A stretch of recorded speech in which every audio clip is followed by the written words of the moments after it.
everybody, it's me, Tami DeVine, again on CCN Sunrise, back here with John Goya.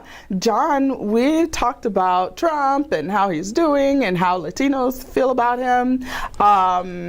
But you're here because you wanted to talk about the Coalition for Cuba. Mm-hmm. What is that all about? You know, I talked to Jasmina about the Coalition for Nicaragua. There's a Coalition for Cuba as well. What is all this? Yeah, our main organization, Make California Great Again, has a lot of coalitions. I'm the vice president of the main organization, but then I'm also representing the Cuban Coalition. The Cuban Coalition is really focused on the American youth, which is odd, but it's on the American youth. Cuba was a country that was very prosperous in the 1950s. In fact, we had the lowest death rate of children being born. We had extremely high reading abilities with our youth in Cuba. And one of the problems that we see today is that what happened in Cuba could possibly happen here in the United States because our youth aren't aware of what socialism is really about. And the Democratic Party is a lot to blame in that problem. The Democratic Party? Yes. Very few people know that 3 days before Obama left office, he signed an executive order to stop Cuban refugees from entering the United States. Which is odd because it was under President Obama that we opened Cuba back up.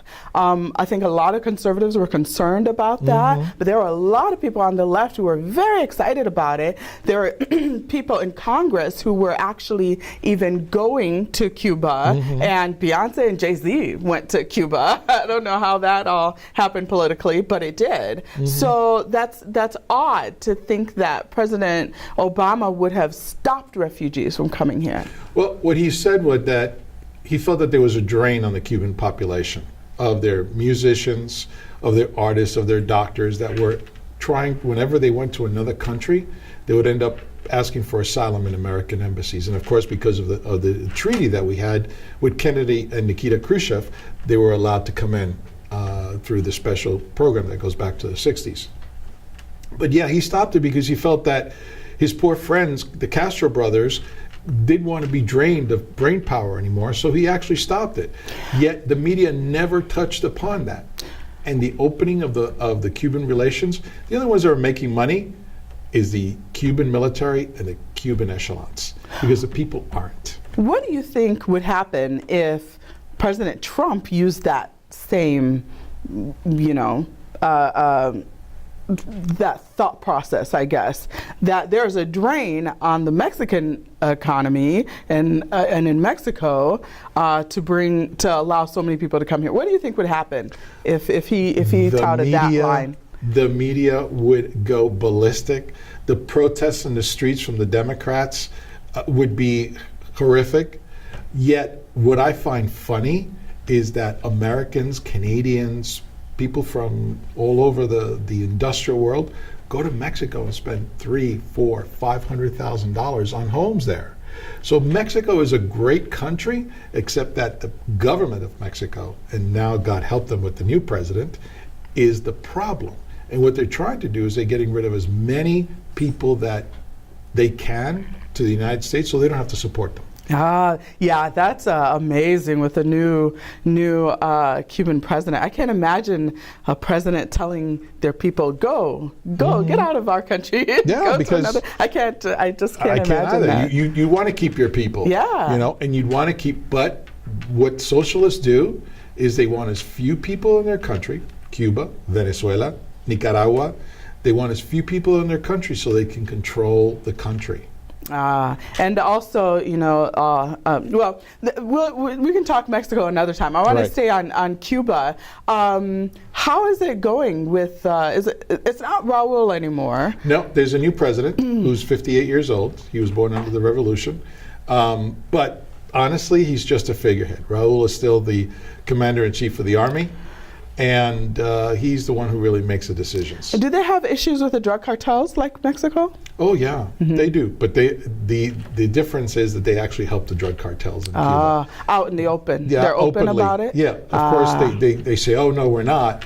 But a lot of drugs go through Cuba, in and out so they can come to the United States. Okay. So what do you think about immigration overall? Like, whether it's from Cuba, whether it's from Mexico, whether, the situation happening right now, because that is the big issue that everyone is talking about, really. We have two basic problems in immigration in the country. We have the border, and then we also have the people that come in with visas and stay. I think we need to fix our immigration problem. People need to come to this country legally. I came into this country with a visa waiver at 2.5 years old with my mom. My dad stayed behind. He spent many years in jail along with my uncle because they were against the government. Oh, they spoke out against the government. Yeah, and your you parents. know what? Socialism is great if you're at the top and you don't speak against the government. Wow. If you don't believe it, and when they come in to take your property, all of a sudden you're a persona non grata and off to jail you go. Wow. So I think that immigration in this country needs to be reformed. I think the president is trying to reform it for the very first time. Because let's face it, the Republican Party are just as bad as the Democratic Party. They call it the uniparty sometimes because they're kind of lockstep, Republican, Democrat. It doesn't really matter always. Yeah, they don't want to fix this problem because it's follow the money. Do you think the border wall will actually ever get built? I think the border wall will get built eventually because this president will make it happen. Well, he's in the process right now. I mean, he'll tell you that there's 1.6 billion, I think, right now being put into effect with the wall in San Diego. So it sounds like there's work going on, but you never hear anything about it. No, because the media doesn't want to put it up. If you go to the border between Mexico and the southern countries, they got walls. They have a very big wall. And if you and they're very tough on immigration. And they're very tough on immigration. In fact, I have a half sister whose niece flew from Cuba to Ecuador, and then came up the path that a lot of them come up, and it cost them thousands and thousands of dollars.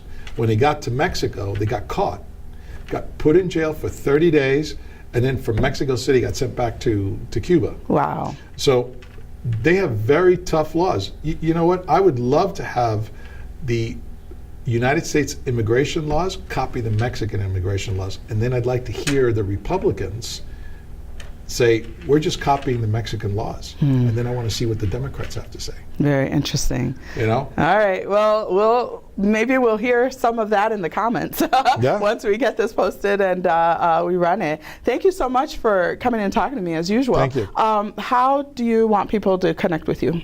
You know what? I'm on Facebook. They can go either to John Goya at Facebook, or they can go to Make California Great Again. We have quite a few coalitions, so you can join either through the Cuban Coalition, the Maine Coalition, or the Nicaraguan Coalition. We have a Puerto Rican coalition. We have a huge coalition, so just go to Make California Great Again and pick the coalition you want to be part of, and we're constantly streaming information. And the whole goal here is for you guys to turn California red. Is that right? That's our goal, is to at least turn it pink in this election. California's in trouble. California's in big trouble. We have almost $440 billion of unfunded liabilities and pension. It's kind of hard to get out of that. And we have the highest taxes, and our middle class is leaving, and our youth are going to have problems finding jobs in this state. And you think if conservatives and Republicans are in charge, it'll be different? I believe that and I'm going to use this word very directly, if conservatives are in charge. Not necessarily Republicans. Not necessarily Republicans. We have a lot of very bad Republicans that use the cloak of the Republican Party, but they're not. And I'm not going to name them. But I think we need to make sure that when you're out there voting, you vote for someone who's conservative. And by the way, we conservatives are probably the biggest hearted people out there. Oh, I think a lot of leftists and Democrats watching would totally disagree there, but I'm sure they would. We'll see what they have to say about that. Thank you so much, John, for coming on. I really appreciate it, and we'll talk again soon. Okay? Thank you. All right, that's it for now, you guys. See you next time.